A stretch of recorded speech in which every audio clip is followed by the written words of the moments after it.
The story begins with a struggling family, the Carsons, moving into a large but rundown house on the outskirts of town. The place was suspiciously cheap, which immediately worried Sarah, the mother, though her husband, Mark, insisted it was a fresh start. Their two children, Lily and Ben, were excited but slightly uneasy, especially with how empty and silent the neighborhood felt.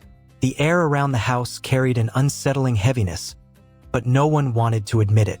They decided to ignore the feeling and began settling into their new life. During the first night, strange creaks echoed through the walls. Sarah thought it was just the old wood shifting, but Lily swore she heard whispers near her window. Mark brushed it off, assuring them the house only needed repairs. But later, when Mark walked into the basement, he found rusted tools and strange markings on the walls. Something about the way the symbols twisted unsettled him, though he chose not to mention it to his family. He locked the basement door and kept the key in his pocket. Days passed and the family tried to adjust.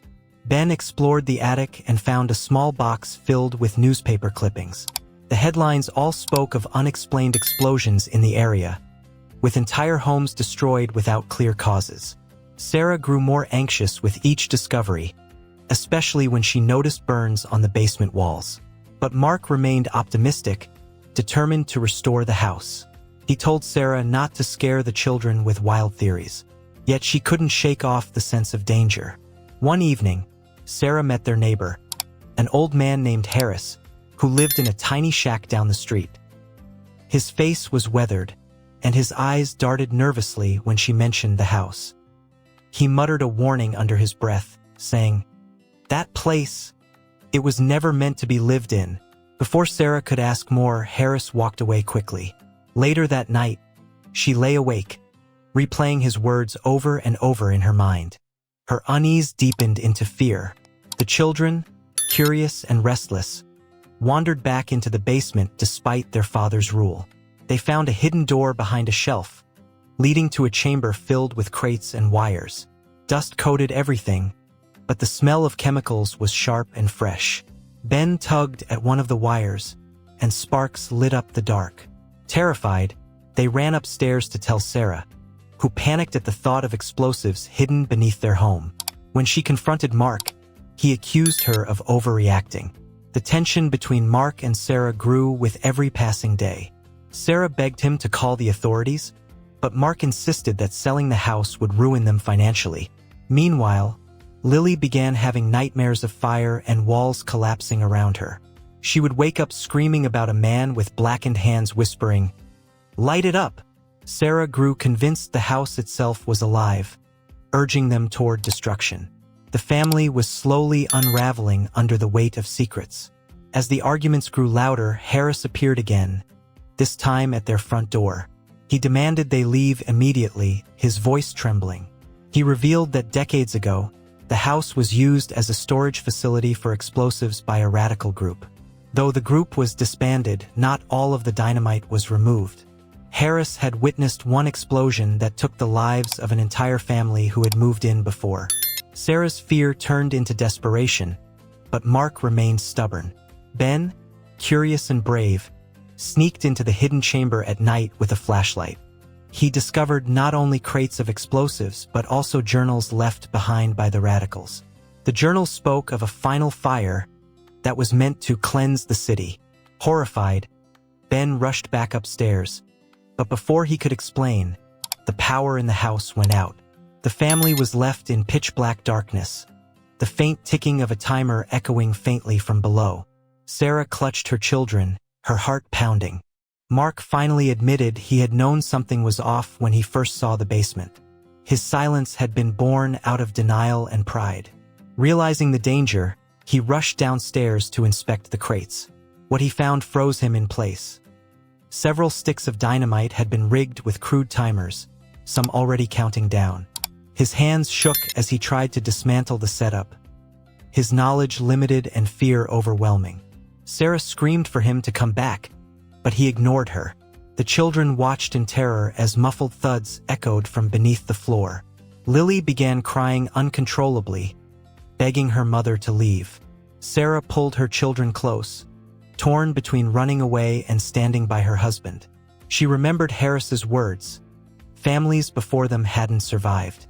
She knew this wasn't just an accident waiting to happen. It was a trap left behind.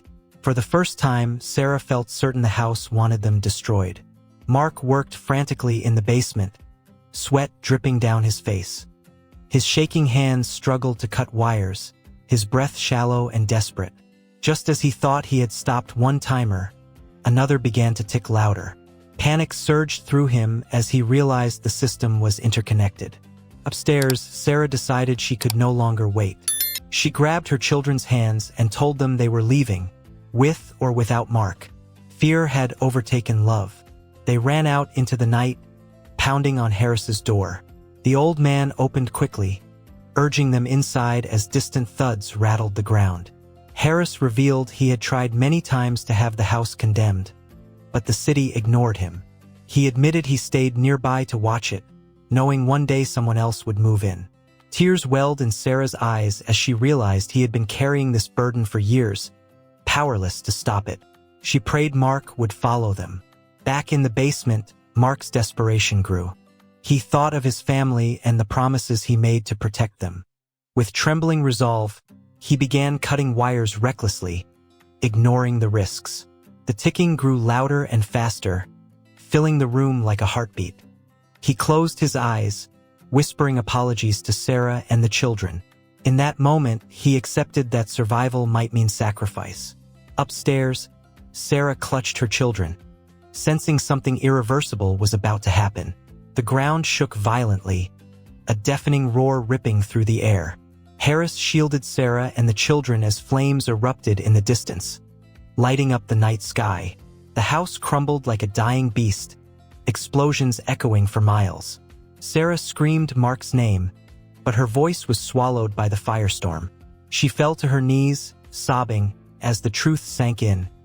He had stayed behind to save them. The children held onto her, their faces pale with shock. The next morning, smoke still rose from the ruins. Firefighters swarmed the scene, but little could be salvaged. Harris told the authorities everything, from the radicals' history to the explosives hidden beneath. The family stood together, numb and broken, watching their new home reduced to ashes. Sarah couldn't stop replaying Mark's final moments in her mind, wondering if he had found peace in his sacrifice. The children clung to her, their innocence forever shattered. The Carsons moved into a temporary shelter, carrying only the clothes on their backs.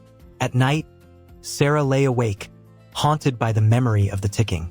Lily would draw pictures of houses on fire, while Ben remained quiet, burdened by guilt for discovering the chamber. Harris visited them often, offering quiet comfort, though his own guilt weighed heavy. He confessed that he should have done more, but Sarah assured him he had saved their lives by speaking the truth. They became unlikely companions in grief. Weeks passed, and the Carsons tried to rebuild their lives. Sarah began working extra shifts, determined to provide stability for her children. But the shadow of the house lingered. Reporters hounded them, turning their tragedy into headlines. Sarah hated the word survivors, as it reminded her of what she had lost. Every time she closed her eyes, she saw the flames consuming the house and Mark inside. Healing felt impossible, but she kept moving forward for her children's sake. One day, while walking home from work, Sarah passed the site of the house. The land had been cleared, but the smell of smoke lingered. She stood in silence, imagining Mark beside her. For the first time since the explosion, she whispered a quiet thank you, acknowledging his sacrifice. Tears streamed down her face, but they carried a sense of release. She finally understood that Mark had chosen love over pride in the end. It was his final gift to them,